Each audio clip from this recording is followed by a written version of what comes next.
अब हम बाकी फॉर्मेटिंग और इन सब चीज़ों को, इन टूल्स का इस्तेमाल इस डॉक्यूमेंट पे कैसे करते हैं, वन बाय वन देखेंगे।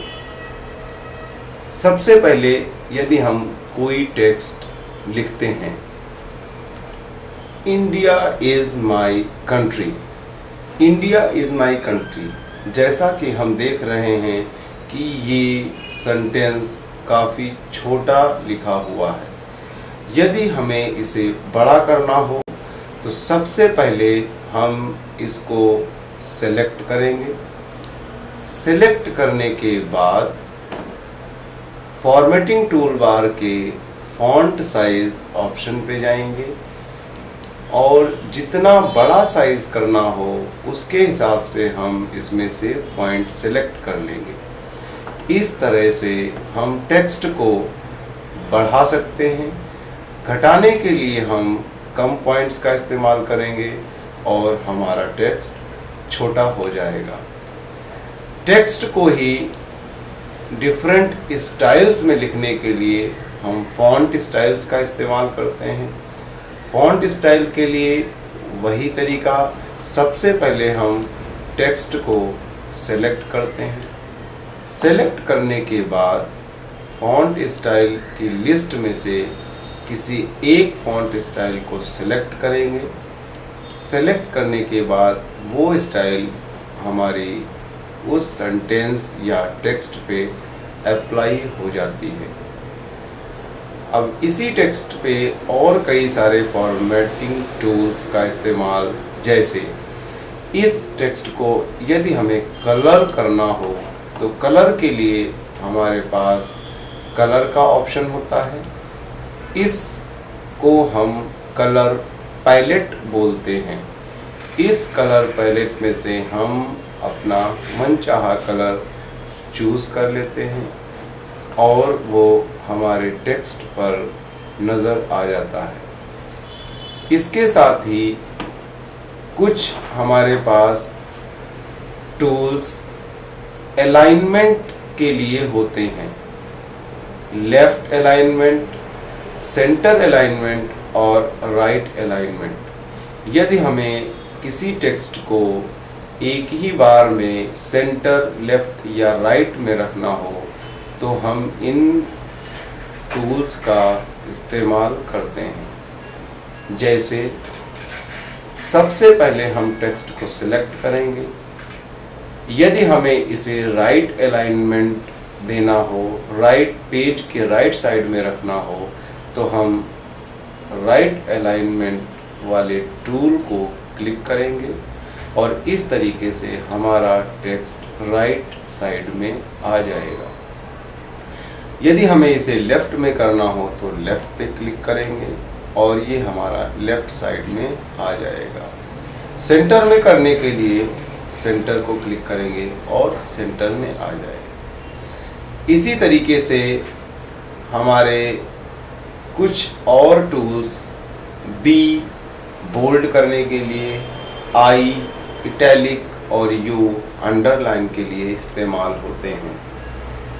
बोल्ड करने के लिए टेक्स्ट को सिलेक्ट करेंगे और बोल्ड को क्लिक करेंगे। इस तरीके से हमारा टेक्स्ट और डार्क कलर में हो जाता है। इसको फिर से अगर हम सेलेक्ट करके क्लिक करेंगे तो ये फिर से ही अपनी ओरिजिनल फॉर्म में आ जाता है। यही काम इटैलिक के साथ में और अंडरलाइन के साथ में होता है। इटैलिक करने से हमारा वर्ड या सेंटेंस थोड़ा सा तिरछा लिखा हुआ आता है। अंडरलाइन करने के लिए हम टेक्स्ट को सेलेक्ट करेंगे और अंडरलाइन पे क्लिक करेंगे तो हमारा टेक्स्ट अंडरलाइन हो जाएगा। इसी तरीके से कुछ टेक्स्ट लिखने के बाद हम पेज का मार्जिन भी सेट कर सकते हैं रूलर की सहायता से। अगर हमें ये सेट करना हो कि हमारा सेंटेंस सिर्फ एक पर्टिकुलर पोर्शन में ही लिखा जाए तो हम मार्जिन के जरिए इसको सेट कर सकते हैं। जैसे इसको हम देखते हैं, इस रूलर की सहायता से हमने इतना भाग लेफ्ट साइड में मार्जिन के लिए दे दिया है। इसी तरीके से दाहिने भाग पर थोड़ा सा भाग हमने मार्जिन के लिए सेट कर दिया है। अब हम जो भी टेक्स्ट लिखेंगे वो इस मार्जिन के बाहर नहीं जाएगा। इसी तरीके से हम वर्टिकल रूलर बार की हेल्प से ऊपर का और नीचे का मार्जिन सेट कर सकते हैं।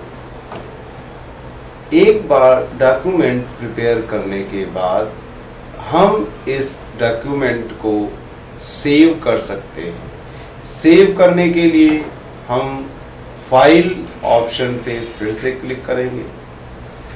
क्लिक करने के बाद सेव ऑप्शन पर क्लिक करेंगे। सेव ऑप्शन को क्लिक करने के बाद हमारे पास विंडो ओपन होकर आएगी जिसमें फाइल नेम का टेक्स्ट बॉक्स, जहाँ पे फाइल नेम दिया है, यदि हम उसी नाम से सेव करना चाहते हैं तो सेव ऑप्शन को क्लिक कर देंगे। यदि नाम चेंज करना चाहते हैं तो हम उसको चेंज भी कर सकते हैं। चेंज करने के बाद ऊपर की तरफ हम देखेंगे सेव इन। सेव इन का मतलब जहां हम इसको सेव करना चाहते हैं वो लोकेशन हम यहां से बताते हैं। उस लोकेशन के लिए इन लोकेशंस में से कहीं भी हम अपने डॉक्यूमेंट को सेव कर सकते हैं। जैसे यहाँ हमने माई डॉक्यूमेंट्स लोकेशन पर इस नाम से फाइल को सेव किया है। इस तरीके से हमारी फाइल सेव हो जाती है। अब एडिट सेक्शन में कट, कॉपी, पेस्ट इस तरीके के ऑप्शन हमने बताए हैं लाइट कलर में होते हैं। ये एक्टिव तब होते हैं जब हम किसी टेक्स्ट को सिलेक्ट करते हैं। जैसे हमने इंडिया को सिलेक्ट किया। अब अगर हम एडिट को क्लिक करें तो इस तरीके से अब ये हमारे ऑप्शंस डार्क कलर में आ जाते हैं। कट का इस्तेमाल हम किसी टेक्स्ट को एक जगह से कट करके दूसरी जगह पेस्ट करने के लिए इस्तेमाल करते हैं। जैसा हम एग्जाम्पल से देखते हैं, हमने इस टेक्स्ट को यहाँ से कट किया और नई लोकेशन पर इसको पेस्ट कर दिया। पेस्ट करने के लिए राइट क्लिक करेंगे और पेस्ट को क्लिक करने के बाद कट किया हुआ टेक्स्ट हमारा पेस्ट हो जाता है। इसी तरीके से कॉपी का इस्तेमाल कट से अलग होता है। कॉपी में जो ओरिजिनल टेक्स्ट होता है उसकी पोजीशन बनी रहती है और नई जगह हम नया टेक्स्ट वही इस्तेमाल करके पेस्ट कर सकते हैं। यहाँ पे हमने कॉपी का इस्तेमाल किया और कॉपी करने के बाद नई लोकेशन पर हमने पेस्ट कर दिया। इस तरीके से पुरानी पोजीशन पर हमारा टेक्स्ट बना रहा और नई पोजीशन पर भी वो टेक्स्ट पेस्ट हो गया। इसी तरीके से इसमें दो ऑप्शन अनडू और रीडू का होता है। अनडू का इस्तेमाल हम जो भी हमने एक्शंस, जो भी चीज़ हमने पिछली की हुई है उसमें पीछे जाने के लिए करते हैं। इसी तरीके से रीडू का इस्तेमाल हम एक्शन को रिपीट करने के लिए करते हैं, जिसके लिए हम एडिट में जाके अनडू अगर करेंगे तो पिछले एक्शन हमारे ख़त्म हो जाते हैं। इस तरीके से हमारे actions one by one back होते जाते हैं। रीडू में यही हमारे एक्शंस फिर से रिपीट होते जाते हैं। इस तरीके से हमारे एक्शंस फिर से रिपीट होते जाते हैं। तो इस तरीके से हम डॉक्यूमेंट्स में अपने टेक्स्ट को सेट कर सकते हैं, कलर्ड कर सकते हैं, नए नए डिज़ाइंस दे सकते हैं और हम अपने डॉक्यूमेंट्स को बेहतर बना सकते हैं।